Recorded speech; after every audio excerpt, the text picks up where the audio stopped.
மக்களே வெளிநாட்டில் சவுதியில் சம்பளம் போட்டாச்சு, வெள்ளிக்கிழமை லீவு. அதனால் அந்த மாதத்துக்கு தேவையான மளிகை ஜாமான், பலசரக்கு ஜாமான், தேவையான ஜாமான் நம்புறோம் வாங்குறதுக்கு பத்தான ஒரு ஏரியா இருக்குது, அங்கே தான் போய் வாங்குவோம். நானும் கிளம்பியாச்சு. கரெக்டாக 2 மணிக்கு கிளம்புனோம்.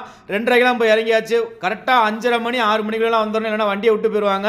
நாங்கள் ஜாமான் வாங்கிட்டு வரதெல்லாம் பெருசில் மக்களே, அங்கேருந்து இங்கே தூக்கிட்டு வரதான் பெரும் பாடாகி போயிடும். பெரிய பஸ்ஸில் போகிறனால உள்ளுக்குள்ளெல்லாம் நிப்பாட்ட மாட்டாங்க, கொஞ்சம் அவுட்டில் நிப்பாட்டிடுவாங்க. இந்த மாதிரி தான் தூக்கிட்டு வரணும். ஒரு மாதத்துக்கு தேவையான ஜாமான்லாம் எவ்வளோ வாங்கினேன், என்ன வாங்கினேங்கிற வீடியோ ஃபுல்லாக பாருங்கள். என் வாயவே பார்த்துக்கிட்டு இருக்காங்க. நான் சன் பிராண்ட் அரிசி தான் யூஸ் பண்ணுவேன். அரிசி வந்து நல்லாயிருக்கும், நம்ம ஊர் சாப்பாடு மாதிரியே இருக்கும். அந்த லெதர் பேக் வந்து 40 ரியால், நம்ம ஊர் காசுக்கு 800 ரூபா.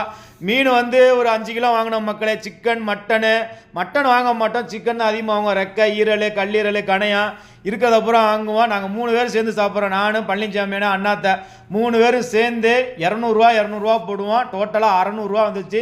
எல்லாமே வாங்கியிருக்கோம். சின்ன வெங்காயம் நம்ம மெயினாக வாங்குவோம். சின்ன வெங்காயம், கருவேப்பிலை, பச்சை மிளகாய், நாட்டு கத்திரிக்காய்,